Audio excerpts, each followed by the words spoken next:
Hello friends, welcome to Honey GS classes. 5 ఫిబ్రవరి 2022 Hindu, Eenadu, PIB, all India రేడియోలో వచ్చిన important articles ఇవి. ఫస్ట్ మనకి 5 ఫిబ్రవరి ఇంపార్టెన్స్ ఏంటి అంటే ఈ చౌరీ చౌర సంఘటనకి 100 ఏళ్ళు పూర్తయింది. 1922 ఫిబ్రవరి 5న ఈ నాన్ కోఆపరేషన్ మూవ్మెంట్ అనేది అంతం కావడానికి కారణమైన సంఘటన ఈ చౌరీ చౌర సంఘటన. మనం హిస్టరీ డిస్కస్ చేసాం, ఇక్కడ అవసరం లేదు అది. సో 100 ఏళ్ళు పూర్తయింది కాబట్టి మనకు కొంచెం ఆ సంఘటన importance. National issue first Owaisi యూపీలో ఎన్నికల ప్రచారానికి వెళితే అక్కడ ఒక వ్యక్తి బుల్లెట్స్ ప్రయోగించాడు ఈ ఓవైసీ మీద.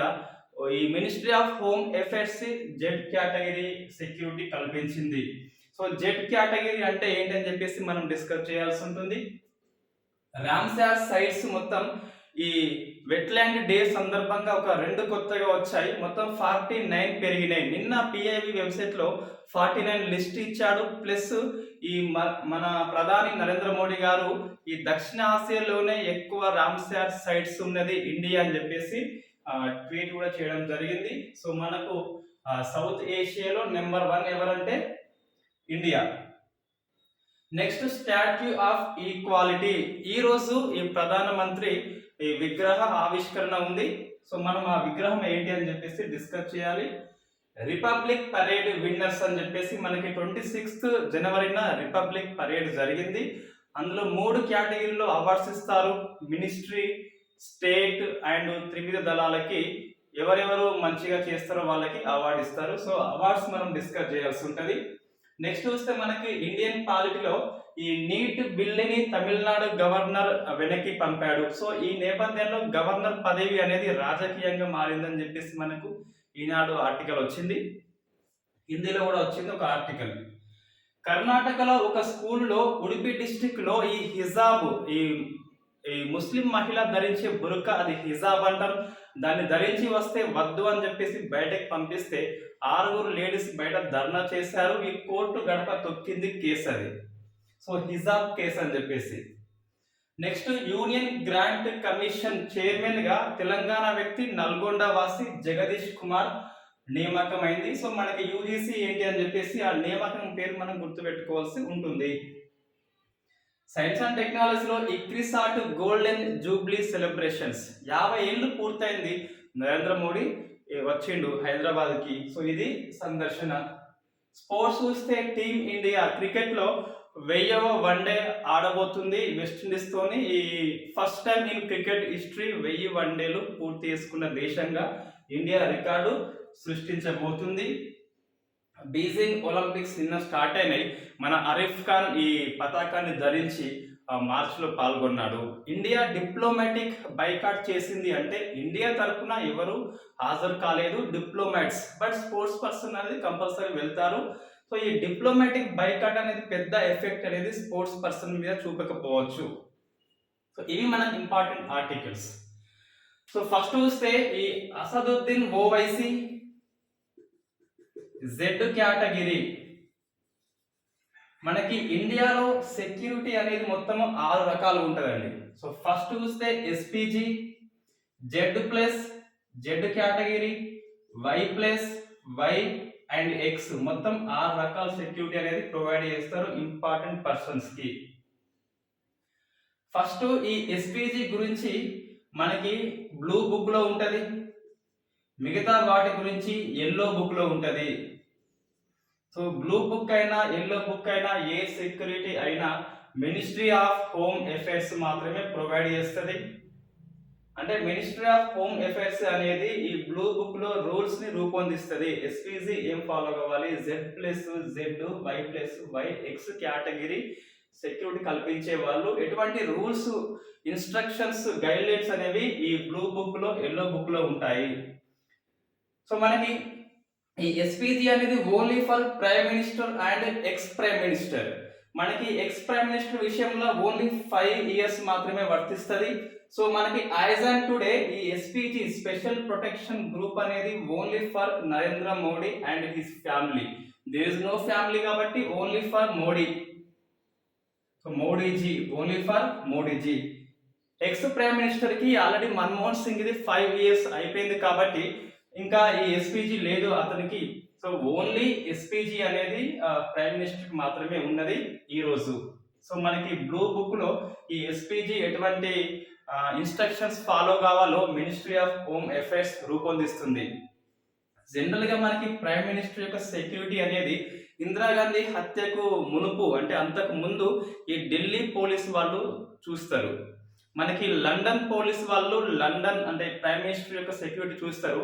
సో అట్లా ఇండియా ప్రైమ్ మినిస్టర్ సెక్యూరిటీ అనేది ఇందిరాగాంధీ హత్యకు ముందు ఢిల్లీ పోలీస్ చూస్తుంది. ఇందిరాగాంధీ హత్య అనంతరము ఈ మినిస్ట్రీ ఆఫ్ హోమ్ అఫైర్స్ ఒక కమిటీ రూపొందిస్తుంది, బీర్బాల్ నాథ్ కమిటీ అని చెప్పేసి. ఆ బీర్బాల్ నాథ్ కమిటీ సిఫార్సు మేరకు ఈ స్పెషల్ ప్రొటెక్షన్ గ్రూప్ అనేది వచ్చింది. రైట్, ఇక మిగతా వాళ్ళు వేరే ఇంపార్టెంట్ పర్సన్స్ కావచ్చు, అఫీషియల్స్ కావచ్చు, ఎంపీస్, ఎక్స్ ఎంపీస్, వాళ్ళ యొక్క థ్రెట్ బట్టి వాళ్ళ యొక్క సెక్యూరిటీ అనేది డిజైన్ చేయబడుతుంది మినిస్ట్రీ ఆఫ్ హోమ్ అఫైర్స్. ఈ అన్ని రకాల ఈ 5 Z+Z, Y+Y, X అనేది ఎల్లో బుక్ లో రూల్స్ అనేవి రూపొందించబడతాయి. సో ఫస్ట్ చూస్తే Z+ ఉన్న వాళ్ళకి 55 మంది ఉంటారు పర్సనల్స్, అంటే ఈ చుట్టూ ఉండేవాళ్ళు. Z చూస్తే 22 ఉంటారు, Y+ ఉంటే 11 ఉంటారు, Y ఉంటే 8 ఉంటారు, X ఉంటే 2 నుంచి 3 ఉంటారు. మనకి ఈ ఓవైస్ కి Z కేటగిరీ అంటే 22 పర్సనల్స్ ఉంటారు. దాంతో పాటు ఒక కారు ఎక్స్కార్ట్ కార్ అనేది ఇవ్వబడుతుంది. జనరల్ గా ఈ 22 మందిలో కొంతమంది సిఆర్పిఎఫ్ కమాండ్, ఎన్ఎస్జి కమాండ్ వస్తున్న ఉంటారు, ఇంకా ఐటీబీపీ వాళ్ళు కూడా ఉంటారు. సో మనకి ఇది ఈ సెక్యూరిటీ పర్పస్ లో. సో ఓవైసీ మీద ఎందుకు దాడి జరిగిందంటే చూస్తే ఇది వెళ్ళింది యూపీకి. సో ఇటీవల డిసెంబర్, మనం కరెంట్ అఫైర్స్ అప్పటికి స్టార్ట్ చేయలేదు. సో డిసెంబర్ లో ఒక హరిద్వార్ ప్రాంతంలో, యూపీలో ఉన్న హరిద్వార్ ప్రాంతంలో ఒక ధర్మ సంసద్ సభ జరిగిందండి. సో ధర్మ సంసద్ అంటే లైక్ దట్ రిలీజియస్ పార్లమెంట్ మనం చెప్పుకోవచ్చు. ఇది ఫస్ట్ స్టార్ట్ చేసింది విశ్వ హిందూ పరిషత్. వాస్తవంగా ధర్మ సంసద్ అంటే ఈ ఒక రిలీజియస్ పార్లమెంటు, అంటే రిలీజియస్ గురించి ప్రొపగండా అంటే ప్రచారం చేసుకోవచ్చు. జనరల్ గా విశ్వ హిందూ పరిషత్ అనేది ఈ సనాతన ధర్మ దాన్ని ప్రచారం చేస్తుంది. ఈ ధర్మ సంసద్ హరిద్వార్ లో నిర్వహించింది ఎవరు అంటే జూనా అఖండ అధిపతి. సో జూనా అఖండ అంటే ఏంటంటే జూనా అఖాడా అంటే ఈ ధర్మ సంసద్ నిర్వహించే వాళ్ళు ఉంటారు హిందూ మహాసభ లోపల. సో అందులో ఒక పార్ట్ జూనా అఖాడా. ఈ జూనా అఖాడాకి హెడ్ మహామండలేశ్వర. సో మహామండలేశ్వర అప్పుడు ఎవరు అంటే హరిద్వార్ లో ధర్మ సంసద్ నిర్వహించింది జూనా అఖాడాకి చెందిన యతి నరసింగానంద. ఈ పేరు గుర్తుపెట్టుకోవాలి కంపల్సరీ, ఇంపార్టెంట్ అండి. సుప్రీంకోర్టులో కేసు ఉంది, ఇంకా అది హియరింగ్ కి రాలేదు. ఎన్వి రమణ ధర్మాసనం కాబట్టి ఇంట్రెస్టింగ్ ఉంటే తీర్పు కంపల్సరీ. ఈ యతి నరసింగానంద జూనా అఖాడాకి చెందిన మహామండలేశ్వర అధిపతి. జూనా అఖాడా ఏంటి అంటే ఈ ధర్మం సంసద్ అంటే ఈ ధర్మం గురించి ప్రచారం చేసే పార్లమెంట్ ఒకటి. ఇందులో ఒక పార్ట్ జూనా అఖాడా.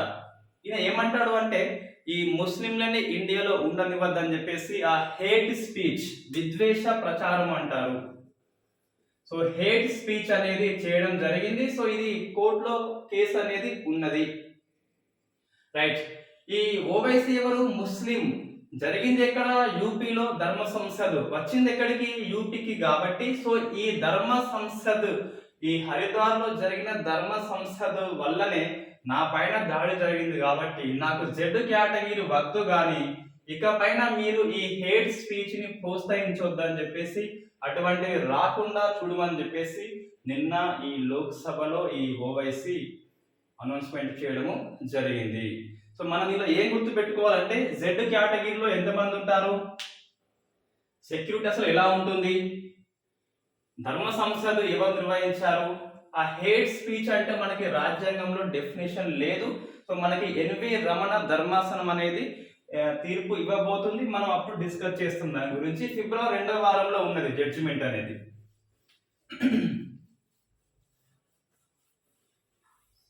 రైట్, యతి నరసింహానంద ఆ పేరు గుర్తుపెట్టుకోవాలి, మనకి ప్రశ్న వస్తుంది కరెంట్ అఫైర్స్ డిసెంబర్ కాబట్టి. నెక్స్ట్ రామ్సార్ సైట్స్ మనం డిస్కస్ చేసాం ఆల్రెడీ. రైట్, కాకుంటే మొత్తం ఇండియాలో 49 ఉన్నాయని చెప్పేసి వెబ్సైట్ లో పేర్కొన్నారు. ప్లస్ ఈ నరేంద్ర మోడీజీ దక్షిణ ఆసియాలోనే ఎక్కువ వెట్లాండ్స్, ఎక్కువ రామ్సార్ సైట్స్ ఉన్నాయి ఇండియా అని చెప్పేసి ఒక ట్వీట్ చేశారు. కాబట్టి మనం గుర్తుపెట్టుకోవాల్సి ఉంటుంది. సో మనకి 47 ఉండే, ఈ 48 వచ్చేసి 49 ఏంటి అంటే ఇది బగీరా, అది యూపీలో ఉంది. నెక్స్ట్ బగీరా కాదు బగీరా అని చెప్పేసి యూపీలో ఉండదు. నెక్స్ట్ కిజాదియా, సో కిజాడియా లేదా కిజాదియా అని చెప్పేసి గుజరాత్ లో ఉన్నది. ఈ వెట్లాండ్ డే అని చెప్పేసి మన ఇండియాలో సుల్తాన్పూర్ నేషనల్ పార్క్ లో హర్యానాలో జరుపుకున్నారు. సో అది మనం గుర్తుపెట్టుకోవాల్సి ఉంటుంది. దక్షిణాసియాలో ఎక్కువ రామ్సార్ సైట్స్ అంటే ఇండియాలో ఉన్నాయి, ఇండియాలో ఎక్కువ అంటే యూపీలో ఉన్నాయి. సో ఇండియాలో ఎక్కువ అంటే యూపీలో ఉన్నాయి. ఇటీవల యూపీ నుంచి ఎక్కువ పద్మ అవార్డ్స్ మనకి 13 వచ్చాయి. సో అది మనం గుర్తుపెట్టుకోవాల్సి ఉంటుంది. మొత్తం ఎన్ని వచ్చినాయి? 13 వచ్చినాయి. Right, next statue of equality, ఇది డిస్కస్ చేసిందే, కొంచెం ఫాస్ట్ చెప్పేస్తా. ఇది సమతా విగ్రహం అని చెప్పేసి పిలుస్తాం. స్టాట్యూ ఆఫ్ ఈక్విటీ అంటారు, ఈక్వాలిటీ అంటారు, ఏదైనా ఒకటే. రైట్, సమతా విగ్రహం అని చెప్పేసి ఈ రామానుజాచార్య ఒక భక్తి ఉద్యమకారుడు,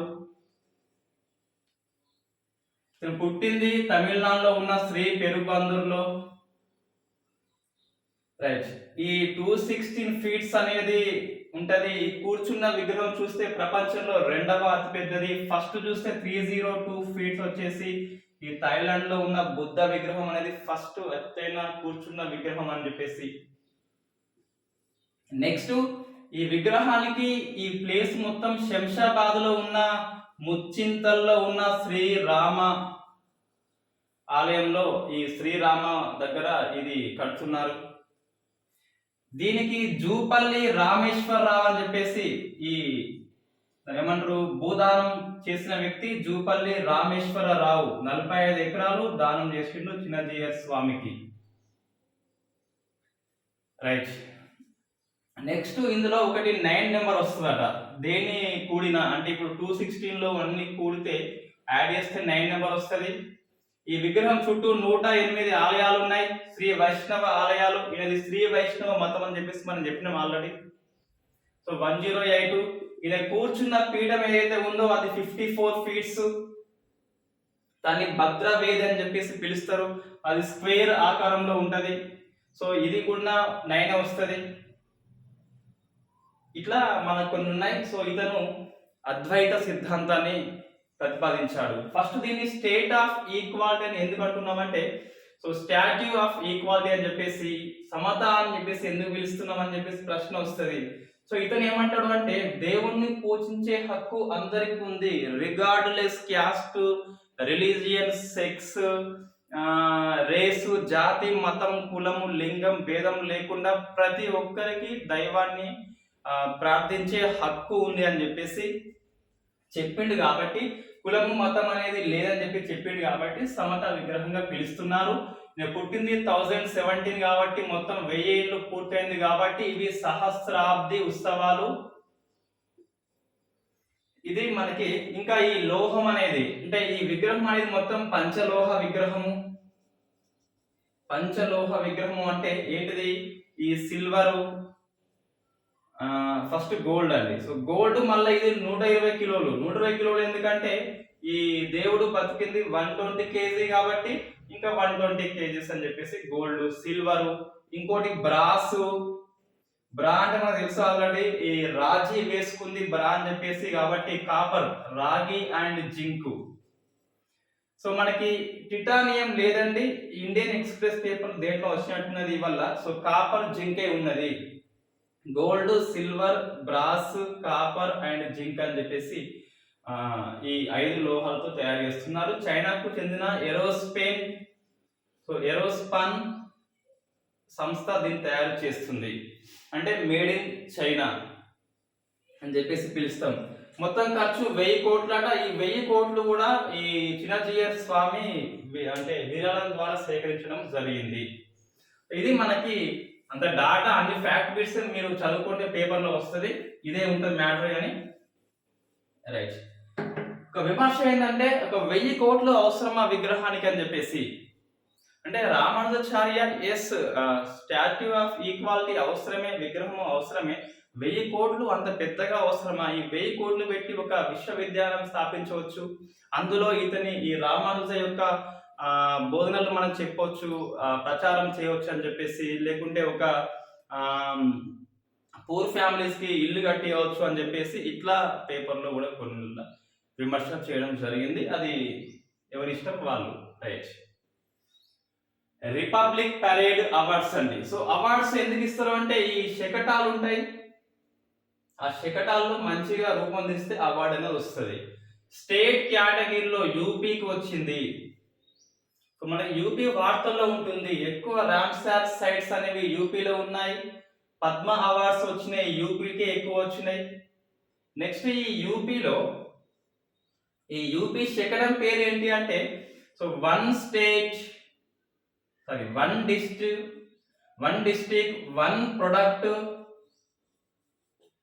సో వన్ ప్రొడక్ట్ అని చెప్పేసి ఆ శకటం యొక్క పేరు స్టేట్ కేటగిరీలో. సో మినిస్ట్రీ కేటగిరీలో వచ్చింది ఎవరికి అంటే ఇద్దరికి సంయుక్తంగా వచ్చిందండి. ఏవియేషన్ అంటే సివిల్ ఏవియేషన్ అంటే పౌర విమానయాన రంగానికి ప్లస్ ఎడ్యుకేషన్ కి వచ్చింది. వీళ్ళ శకటం ఏమో మనకు తెలుసు, ఫేమస్ ఉడాన్ స్కీమ్.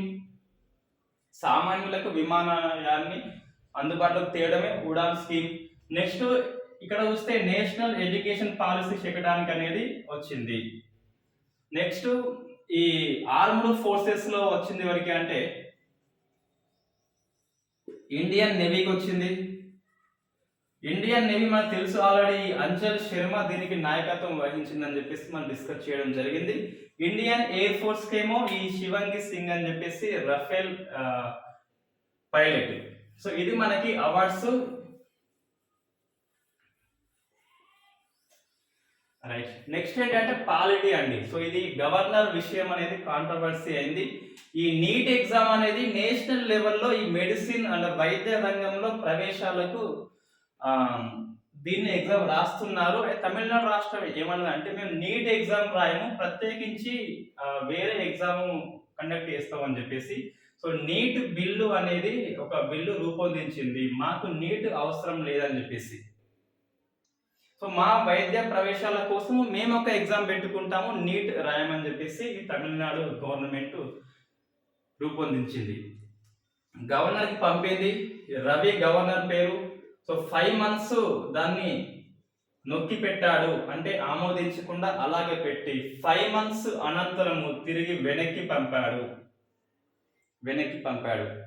సో ఇది అంటే ఏంటి అంటే సెంట్రల్ లో ఒక ప్రభుత్వం, స్టేట్ లో ఒక ప్రభుత్వం ఉన్నప్పుడు గవర్నర్ పదవి అనేది వివాదాస్పదం అవుతుందని చెప్పేసి ఎప్పటి నుంచో ఉన్నది. చాలా ఎగ్జాంపుల్స్ ఉంటాయి దీనికి.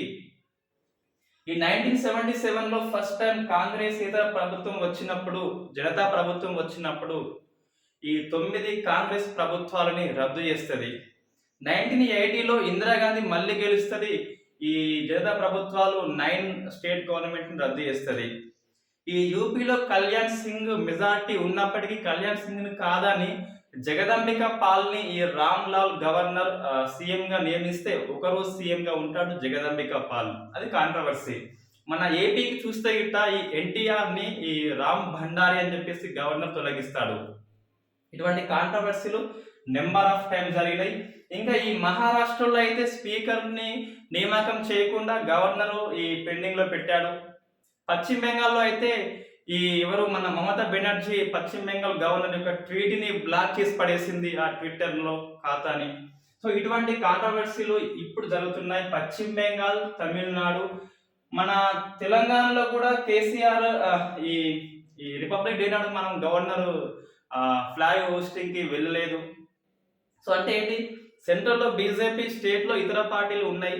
సో ఇట్లా ఉన్నప్పుడు కాంట్రవర్సీ అవుతుందని చెప్పేసి ఒకటి మనకి ఎప్పటి నుంచో ఉంది.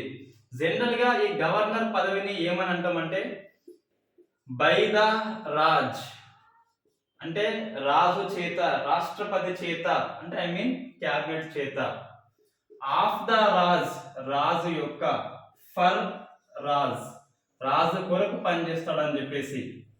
గవర్నర్ మీన్స్ వాస్తవంగా ఈ స్టేట్ లో కాన్స్టిట్యూషనల్ హెడ్, ప్రథమ పౌరుడు, సో ఫస్ట్ పర్సన్. ఒకటేమో కాన్స్టిట్యూషనల్ హెడ్ పదవి, సెకండ్ ఈ అంటే రాష్ట్రాల్లో కేంద్ర ప్రభుత్వం తరపున ఉండే రిప్రజెంటేటివ్ ఎవరంటే గవర్నరు. సో యూనియన్ రిప్రజెంటేటివ్, ఈ రెండింటిని బ్యాలెన్స్ చేసుకుంటూ ఈ ఫెడరల్ స్పిరిట్ ఆఫ్ ఫెడరలిజం, సమైక్య స్ఫూర్తికి భంగం కలిగేయకుండా గవర్నర్ వ్యవహారం చేయాలని చెప్పేసి చాలా మంది చెప్తారు. సో ఇది కాంట్రవర్సీ అండి. బిల్లుని వెనక్కి పంపాడు. ఒకసారి మనం చూస్తే ఈ గవర్నర్ కి బిల్లు విషయంలో ఎటువంటి అధికారాలు ఉంటాయని చెప్పేసి ప్రశ్న వస్తుందండి. సో 200 ఆర్టికల్ ప్రకారము ఒక అంటే ఇది శాసనసభ ఆమోదించిన బిల్లుని గవర్నర్ అనే వ్యక్తి ఆమోదించవచ్చు, అంటే అసెంట్ అంటే ఒప్పుకుంటే చట్టం అయిపోతుంది, తిరస్కరణ చేయవచ్చు, బిల్లు ల్యాప్స్ అయిపోతుంది, వెనక్కి పంపొచ్చు పునః పరిశీలన కోసం అని చెప్పేసి, నొక్కి పెట్టొచ్చు ఎటువంటి ఆమోదం తెలపకుండా, ఆమోదము, తిరస్కరణ అబ్సల్యూట్ వీటు, వెనక్కి పంపడము సస్పెన్సివ్ వీటు, నొక్కి పెట్టడం అని చెప్పేసి ప్యాకెట్ వీటో అని చెప్పేసి మనకు అది వీటో టైప్స్ ఆఫ్ వీటో అని చెప్పేసి ఉంటది. రైట్. ఇంకోటి 201 ప్రకారము రాష్ట్రపతికి సిఫార్సు చేయవచ్చు, అది మనకి ఇంపార్టెంట్ అండి. సో రాష్ట్రపతి ఒక బిల్లును సిఫార్సు చేస్తాడని చెప్పేసి గవర్నర్ కి అధికారం ఉంటది. సో ఏ విషయంలో అని చెప్పేసి మనకు కొంచెం డౌట్ ఉంటది. ఏ విషయం అంటే ముఖ్యంగా ఈ ఒక చట్టము అనేది అంటే సెంట్రల్ లాకి అగెనిస్ట్ గా స్టేట్ లా ఉంది అనిపిస్తే సో ఆ విషయంలో రాష్ట్రపతికి సిఫార్సు చేస్తాడు గవర్నర్. ఒకటి, హైకోర్టు యొక్క న్యాయ అధికారాలు తగ్గించే బిల్లు ఏదైనా ఉంటే గిట్ట అది జనరల్ గా కేంద్ర రాష్ట్ర సంబంధాలని ఎఫెక్ట్ చేసే బిల్లు ఏదైనా ఉంటే గిట్ట దాన్ని రాష్ట్రపతికి గవర్నరు సిఫార్సు చేస్తాడు. శాసనసభ బిల్లు గవర్నర్ కి పంపింది, గవర్నరు రాష్ట్రపతికి ప్రెసిడెంట్ ఆఫ్ ఇండియాకి పంపాడు 201 ప్రకారము. ఇక్కడ నుంచి ఇక్కడికి ఒకసారి వచ్చింది. రైట్. జనరల్ గా ఒకటి మైండ్ లో పెట్టుకోండి, శాసనసభల నుంచి, లెజిస్లేచర్ నుంచి ఎగ్జిక్యూటివ్ కి అంటే గవర్నర్ కావచ్చు, రాష్ట్రపతి కావచ్చు, ఒకసారి వెళ్ళింది, ఒకసారి పంపాడు, తిరిగి వీళ్ళ దగ్గరికి వస్తే ఖచ్చితంగా ఆమోదించాలి.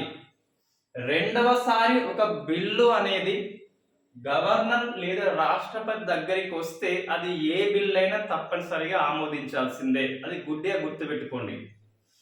ఇప్పుడు ఏంటి, సో ఒకసారి వచ్చింది, ఇదేమో లెజిస్లేటివ్, ఇది ఎగ్జిక్యూటివ్. ఇప్పుడు రాష్ట్రపతి ఏం చేయొచ్చు అంటే సో జనరల్ గా ఆమోదించవచ్చు, తిరస్కరించవచ్చు. రాష్ట్రపతి మళ్ళీ పంపాలి, ఇది పునః పరిశీలన.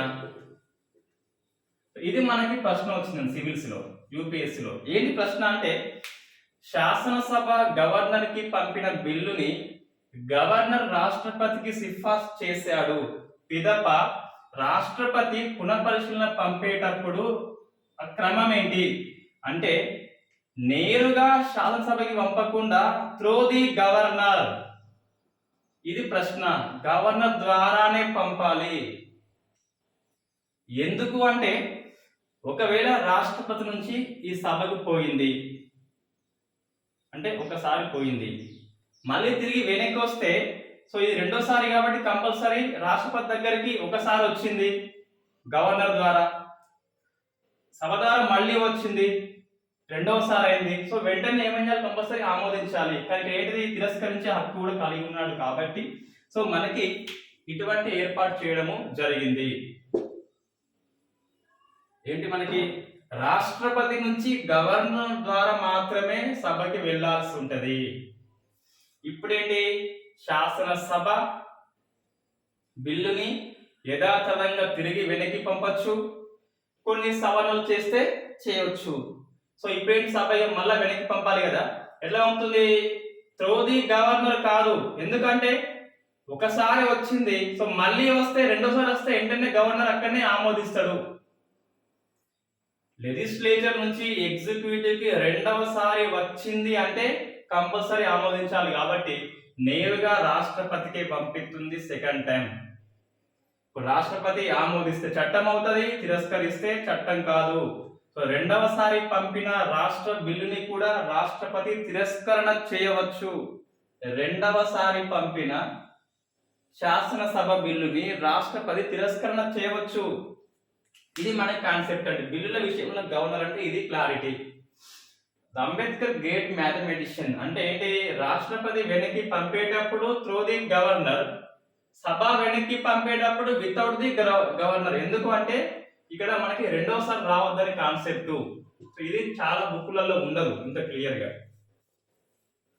మన యూపీఎస్ లో ప్రశ్న వచ్చింది, రాష్ట్రపతి బిల్లుని వెనక్కి పంపాలంటే త్రూ ది గవర్నర్, సభ వెనక్కి పంపాలంటే వితౌట్ ది గవర్నర్. నెక్స్ట్ కర్ణాటకలో హిజాబ్ కేసు అండి. హిజాబ్ అంటే ఈ బురక అంటాం కదా, బురక పరదా సిస్టమ్ అని చెప్పేసి.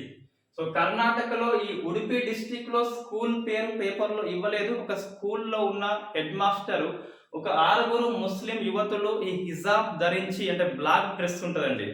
ఈ హిజాబ్ కాన్సెప్ట్ ఏంటి అంటే వాస్తవంగా బ్లాక్ డ్రెస్ ఉంటుంది. సో ముస్లిం యువతులని ఈ ఇతర మతస్థుల వాళ్ళు చూడొద్దని చెప్పేసి ఒక కాన్సెప్ట్ ఉంటుంది కాబట్టి బురకా ఉంటుంది. ప్లస్ అది చాలా లూజ్ ఉంటుంది, ఈ బాడీ ఎక్స్పోజ్ కావద్దు కాబట్టి టైట్ ఉండకుండా లూజ్ ఉంటుంది. సో అది హిజాబ్ యొక్క కాన్సెప్ట్. బాడీ ఎక్స్పోజ్ కావద్దు, ఇతర మెన్స్ చూడొద్దని చెప్పేసి కాన్సెప్ట్ లో హిజాబ్ అనేది ధరిస్తారు ముస్లిం మహిళలు జనరల్ గా. రైట్, హిజాబ్ ధరించి స్కూల్ కి వెళ్తే, కాలేజ్ కి వెళ్తే ఆ ప్రిన్సిపల్ బయటకి నెట్టి వేస్తాడు. ఆ 6 మహిళలు బయట గేట్ దగ్గర కూర్చుని ధర్నా చేస్తున్నారు. ఈ చర్య ఒక 2 క్వశ్చన్స్ ని రేజ్ చేస్తుంది. సో ఒకటి, freedom of religion. Freedom of religion. So freedom of wear hijab, ఈ మత స్వేచ్ఛ గురించి ప్రశ్నిస్తుంది. ఆ హిజాబ్ని ధరించే హక్కు కలిగి ఉన్నా లేదని చెప్పేసి ఈ 2 ప్రశ్నలు కోర్టు ముంగట పోతాయి compulsory.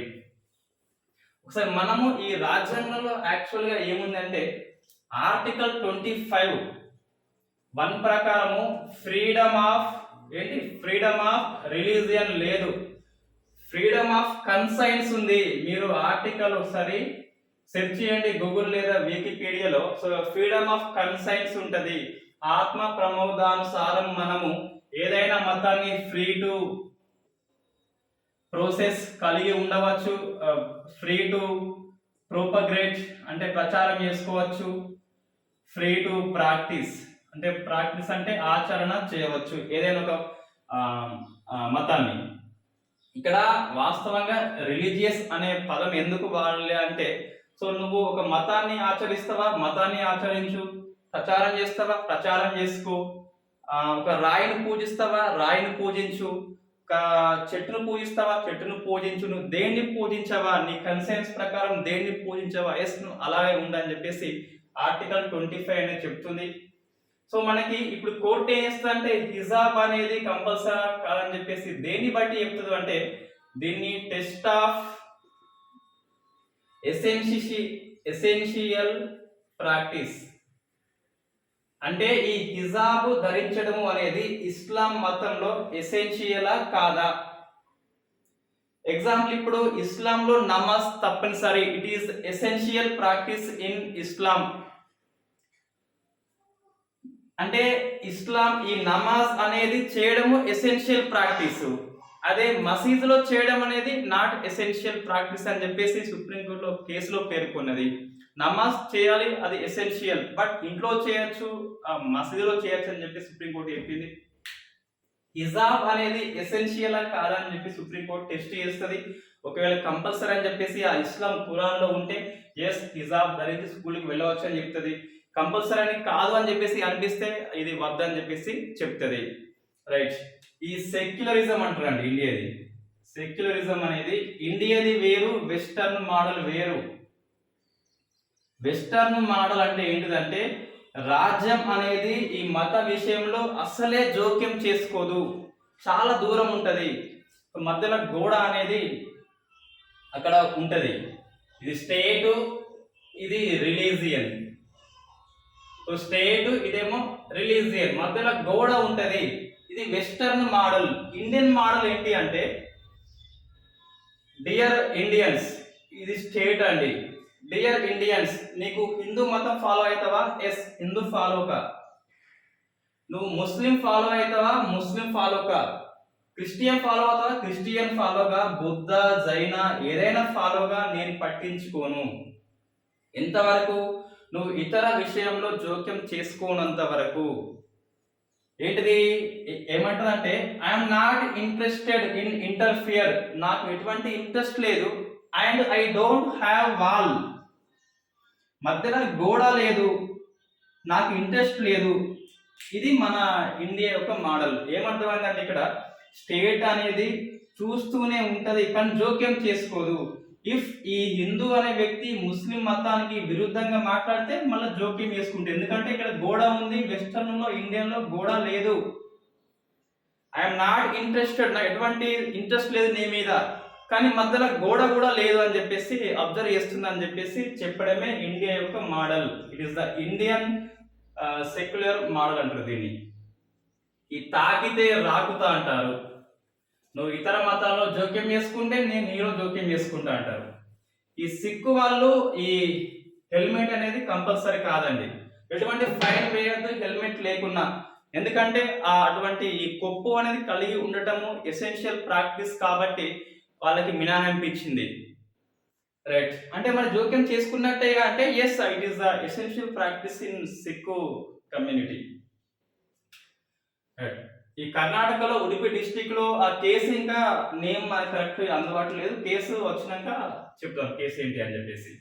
Next UGC, universal grant commission సంస్థకి చైర్మన్ గా తెలంగాణ వ్యక్తి జగదీష్ కుమార్ నియామకం అయ్యాడు నిన్న. సో జగదీష్ కుమార్ ఈయన ఢిల్లీలో ఉన్న జవహర్లాల్ నెహ్రూ యూనివర్సిటీకి ఇన్లో చైర్మన్ గా ఉండే ఇప్పుడు ఈ యూజీసీకి వెళ్ళిపోయాడు. యూజీసీ అంటే 1956 చట్టం ప్రకారం ఏర్పడింది కాబట్టి, సో చట్టం చేసి సంస్థని ఏర్పరిస్తే అది ఏంటి అంటే చట్టబద్ధ సంస్థ లేదా స్టాట్యూటరీ బాడీ అని చెప్పేసి పిలుస్తాం. It is the statutory body. Why? Because it is formed under 1956 act అని చెప్పేసి.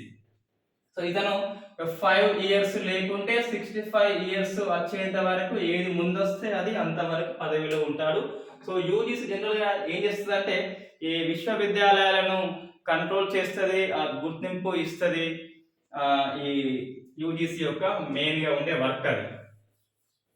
రైట్.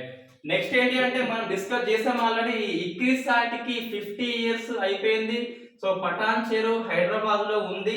ఇది శుష్క ప్రాంతం, పొడి ప్రాంతంలో ఉన్న పంటల గురించి పరిశోధన చేస్తుంది. ఐ మీన్ మెట్ట ప్రాంతంలో చేస్తుంది. ఏంటి ఈ సెమీ అరిడ్ ట్రాపిక్స్ అంటే అదే ఉపశుష్క ప్రాంతం అని చెప్పేసి పిలుస్తాం.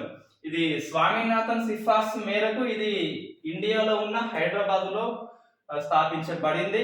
ఇది ఆసియా అండ్ సబ్ ఆఫ్రికా ప్రాంతంలో ఉన్న పంటల మీద మెయిన్ గా చేస్తుంది పరిశోధన. సో 50 years అయిపోయింది, గోల్డెన్ కాబట్టి సెలబ్రేషన్స్ కి ప్రధానమంత్రి వస్తున్నాడు కాబట్టి ఆ వార్తల్లో ఉంది. స్పోర్ట్స్ అండి, టీమ్ ఇండియా 1000వ వన్డే ఆడబోతుంది. ఈ first time in international cricket లో ఈ 1000వ వన్డే ఆడేది ఫస్ట్ టైం ఇండియానే. ఇంకా ఈ ఆస్ట్రేలియా కూడా ఆడలేదు. దేని ఆడుతుందంటే వెస్ట్ ఇండీస్ తోనే ఆడుతుందండి. సో రోహిత్ కెప్టెన్సీలో ఈ వెస్ట్ ఇండీస్ తోని 1000వ వన్డే ఆడుతుంది, కోహ్లీ కెప్టెన్ కాదు.